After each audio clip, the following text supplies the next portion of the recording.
Hello everyone, SP classes वाहिनी के online channel में मैं विजय कुमार आप सभी का स्वागत करता हूं। आज के लेक्चर में हम लोग देखेंगे श्रेणी और समांतर क्रम संयोजन में लगे प्रतिरोधों के न्यूमेरिकल्स के बारे में। तो पहले इजी क्वेश्चन से शुरू करेंगे, इसके बाद धीरे धीरे हम लोग इसके टफ क्वेश्चन की ओर चलेंगे।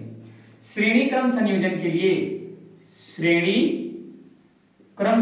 के लिए जो फार्मूला निकल के आता है वो आता है R=R1 plus R2 plus R3। ऐसे ही जितने प्रतिरोध लगे होंगे ऐसे ही उसको हम ऐड करते चले जाएंगे। ये श्रेणी के लिए फार्मूला है। समांतर क्रम के लिए क्या आता है? समांतर के लिए आता है 1/R1 plus 1/R2 plus 1/R3। ऐसे ही ये बात जुड़ती चली जाएगी 1/R इक्विवेलेंट या R इक्वल टू। ठीक, छोटा सा न्यूमेरिकल देखेंगे। पहला क्वेश्चन, तुल्य प्रतिरोध ज्ञात कीजिए। तुल्य प्रतिरोध मतलब R निकालना है। तुल्य प्रतिरोध ज्ञात कीजिए।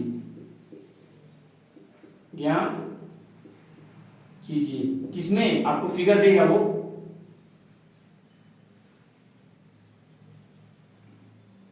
यहां पर A बिंदु है और यहां पर B बिंदु है। ये कितने ओम के हैं? 2 ओम, ये 4 ओम, ये 6 ओम। तीन प्रतिरोध आपको दिया हुआ है, 2 ओम, 4 ओम और 6 ओम का। इसके लिए हमको निकालना है क्या? तुल्य प्रतिरोध। तो ये तो आपको दिख रहा होगा कि ये श्रेणी क्रम में जुड़े हुए हैं, तो सीधा सीधा हम इसको कह देंगे ये R1 है, ये R2 है, ये R3 है। तो R इक्वल टू कितना आएगा? R1 plus R2 plus R3। R equal to कितना? 2 ohm plus 4 ohm plus 6 ohm. R equal to कितना? 6 4 10 2 12 ओम। तो ये हो गया R इक्विवेलेंट का पहला आंसर। ये श्रेणी में, इसमें मिक्स नहीं है, केवल श्रेणी क्रम संयोजन के क्वेश्चन है। दूसरा क्वेश्चन, इसमें भी तुल्य प्रतिरोध ही ज्ञात करना है, R ही ज्ञात करना है। और इसको मैं एक न्यूमेरिकल ले लेता हूं समांतर क्रम का।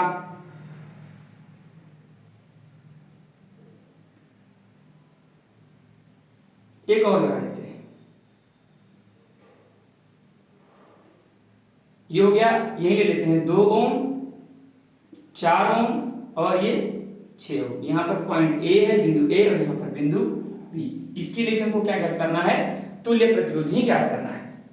आप देख रहे हैं ये तीनों के तीनों समांतर क्रम में है, तो आप लिख भी सकते हैं कि 2 ओम, 4 ओम तथा 6 ओम समांतर क्रम में है। किस क्रम में है?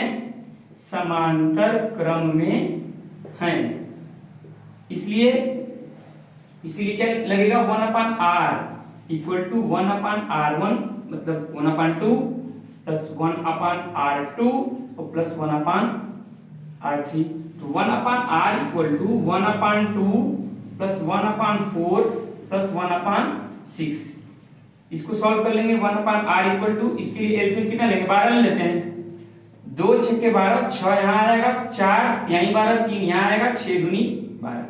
1/R इक्वल टू आपको कितना मिल जाएगा? 6 3 9 और 9 2 11/12। लेकिन हमको 1/R तो चाहिए नहीं, हमें क्या चाहिए? R चाहिए। हम इसको पलट देंगे तो हमारा final answer R equal to आ जाएगा 12/11 क्या ओम। अब मात्रक लिखना नहीं भूलेंगे, क्योंकि मात्रक का 1 नंबर मिलता है। अगर मात्रक आप नहीं लिखेंगे तो एग्जामिनर आपका 1 नंबर वो काट देगा। तो ये हो गया हमारा श्रेणी और ये हो गया मेरा समांतर। अब हम मिक्स पढ़ते हैं, श्रेणी भी और समांतर भी। ये दोनों क्वेश्चन आप सॉल्व कर लेंगे, वेरी इजी क्वेश्चन है ये। अगला हमारा तुल्य प्रतिरोध ज्ञात करना है। पूरे परिपथ में कितना भी हम लोग इसमें पढ़ेंगे, सब में तुल्य प्रतिरोध। इसमें आप देख रहे हैं कि ये 2 ओम का है, इसके बाद ये भी 2 ओम का है, 2 ओम 2 ओम, यहां भी लगा है 2 ओम का और यहां भी लगा है एक 2 ओम का। ये मेरा तीसरा क्वेश्चन है। छोटा छोटा क्वेश्चन पहले सॉल्व करेंगे, जैसे धीरे धीरे कॉन्फिडेंस आता जाएगा हम बड़े लेवल का क्वेश्चन करने लगेंगे। अब आप देख रहे हैं कि यहां से ये पॉइंट A और ये पॉइंट B। अब कैसे पता करेंगे कि श्रेणी क्रम संयोजन है, समांतर क्रम संयोजन है? तो आप इसमें करंट डाल दीजिए। आप करंट डालेंगे, मान के चलते हैं यहां से I करंट गया, तो I गया और फिर यहां पे 2 भागों में ये बट गया। तो जिसमें करंट बढ़ जाता है वो समांतर क्रम में होता है और फिर ये आपस में मिलकर फिर ये i बना लेंगे। तो सबसे पहले हम क्या करेंगे, इन दोनों समांतर को सॉल्व करेंगे। किसको सॉल्व करेंगे, इन दोनों को। ठीक, हम लोग कहेंगे ऐसे गोला बना लीजिए, कोई दिक्कत नहीं है। 2 ओम तथा 2 ओम किसमें है, समांतर क्रम में है, समांतर क्रम में है। तो जब ये समांतर क्रम में है तो इसके लिए क्या फॉर्मूला लगाएगा, 1/r डैश निकालते हैं, क्योंकि हमारा जो फाइनल आंसर आएगा वो r आएगा। तो हमको r तो लिखना नहीं है यहाँ, 1/r dash equal to 1/r1 1/r2 plus में 1/2 प्लस 1/2 कितना हो जाएगा, 2/2 कैंसिल आउट होके क्या आ जाएगा, 1। तो r डैश इक्वल टू हमारा आ जाएगा 1 ओम। अब नेक्स्ट फिगर बनाएंगे, क्योंकि ये 2 ओम आपस में मिलकर जितना कार्य कर रहे थे, ये 1 ओम उतना अकेले काम करेगा। तो इसको दोनों को निकाल लेंगे और 1 ओम का यहां पर लगा देंगे।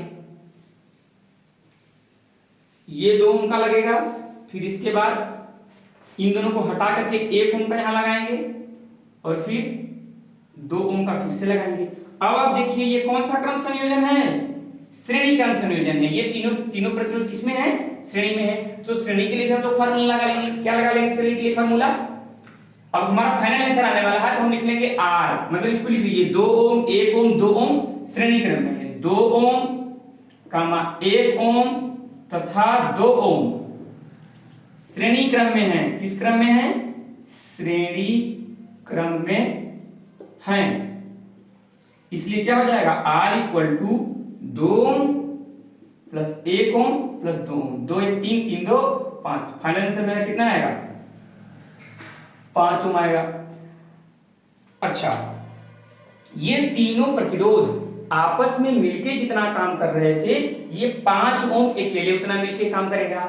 ऐसे ही इसको जब आप सॉल्व किए हैं समांतर क्रम संयोजन को, तो ये 2 ओम और 2 ओम जितना मिलके काम कर रहे थे, ये 1 ओम का प्रतिरोध उतना ही काम करेगा जितना ये मिलके काम कर रहे थे। तो इस क्वेश्चन में आपने देखा कि श्रेणी का अलग न्यूमेरिकल, समांतर का एक अलग न्यूमेरिकल और ये श्रेणी समांतर का मिक्सअप है। ऐसे ही अगले लेक्चर में मिलेंगे तो इससे भी थोड़ा सा अच्छे लेवल का क्वेश्चन करेंगे। इस लेक्चर में इतना ही। वीडियो अगर पसंद है तो लाइक करिए और